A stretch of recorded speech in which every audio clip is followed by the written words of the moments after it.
All right, what we're doing today is coolant temperature sensor on a 2002 Jeep Grand Cherokee Wj with the high output V8 4.7 liter. So first I started with disconnecting the battery. Found on a lot of forums that this is not a topic of conversation, so I thought I'd make a video. Couldn't figure out where it was, had to dig around a little bit, but what you'll need to do is you'll have to take out this air box off the top here. It connects to the intake and the throttle body. And what I did, I took this this power off of the alternator right here, and I don't know if you can see it, but there's a map sensor right here on the right, and then on the bottom is your temperature sensor.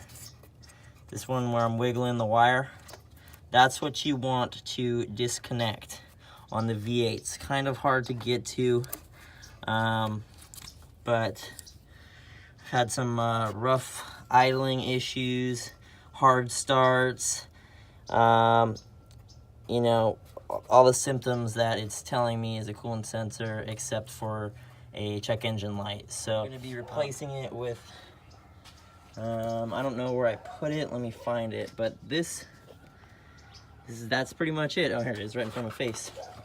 BWD, looks like, let's take it out of the box right here, one-handed, like most YouTube videos. Looks like this. Easy little two-prong plug. Shoot, the sun can't really see. Little two-prong plug at the top, and then I might put some more plumber's tape on here because it is dealing with coolant. It's a pretty simple sensor. You just throw it on there with like a 19 millimeter. That's pretty much it. All right, so I took this plug off here. This may help you guys. It's kind of tight in there. But what I had to do is I grabbed the pliers. I couldn't find one, but pliers work better. And I had to, man, I can't really see, bummer. But the plug right here, you have to squeeze. Gotta squeeze the sides right here, and then on the actual plug, there's a little tab. Push that in, and then you can pull it right out. So this is relatively clean. Might just spray it down with some brake cleaner real quick. But now that has left my actual, damn, come on, focus. My actual sensor open, so I can just throw a, I think it's 19 on it. And I'll just throw that on there and back it out real quick. This is the easiest way to do it. Actually ended up being a 3/4 inch. So it just, oh man, this is giving me a hell of a hard time.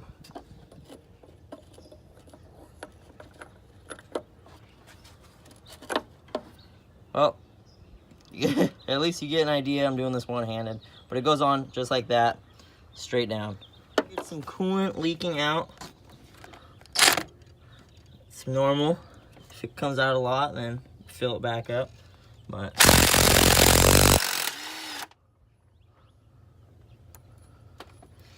just like that. Get that over there.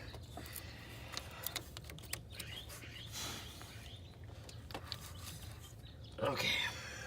Ooh, grimy. Alright, so this was replaced before. It's all black on top. Someone threw some plumber's tape on there. Very rusted. Not good. So I will put that up to the new one. You can kind of see there's a good difference there. Of course, it's going to be cleaner since this has not been used yet. But this thing is just gnarly. Probably the reason I wasn't getting a good reading. I don't think the computer was telling it if the engine was cool or cold, or you know, at running temp to actually give it enough fuel to start the engine. So I'd have a lot of stumbling on startup, just eating away at gas. It would smell, feel really bad. So hopefully this can be the solution to that. we'll see. Thanks. All right, so I'm gonna put this one in here. Start it by hand. Don't wanna strip the threads on the block or this fucking thing, because that would be fantastic.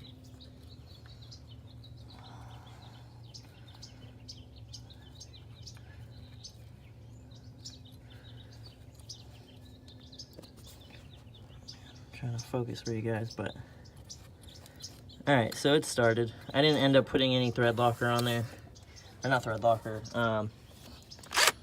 tape, plumber's tape. I'm just gonna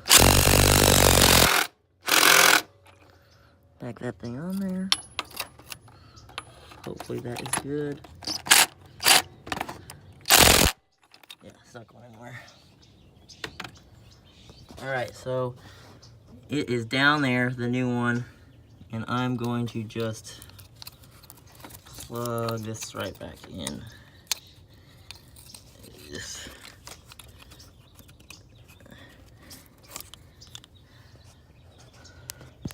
okay.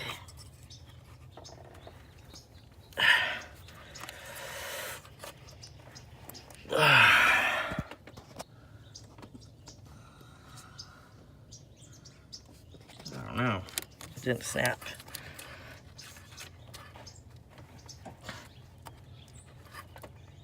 Okay, well, I yanked on it. That's good enough. All right, so I'm gonna put this back on here. Right there. That was a nut.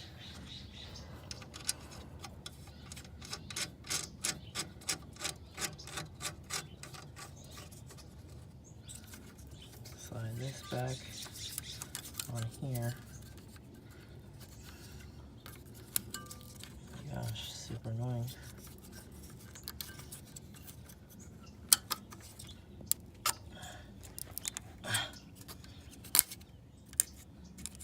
There you go. I guess that works.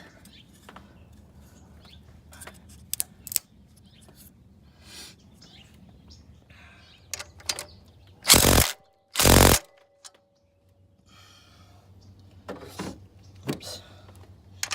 I'm getting in the way of the box. So I'm gonna tighten that off camera and hold on to the red wire so it doesn't shift over like it did, because it's gonna get in the way of the the air box. All right, so now I'm gonna put this all back together.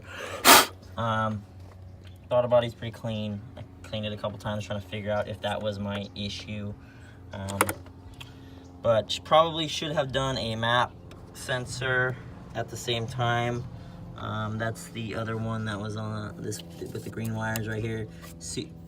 Super simple, probably, since you're already down there. If you're gonna do that, I probably would recommend replacing that. But this BWD was probably 20 bucks at O'Reilly's. Old one was junk. Ordered one off the internet. Came from China a couple days after I actually got this, so I'm gonna use this one instead. But that's pretty much it.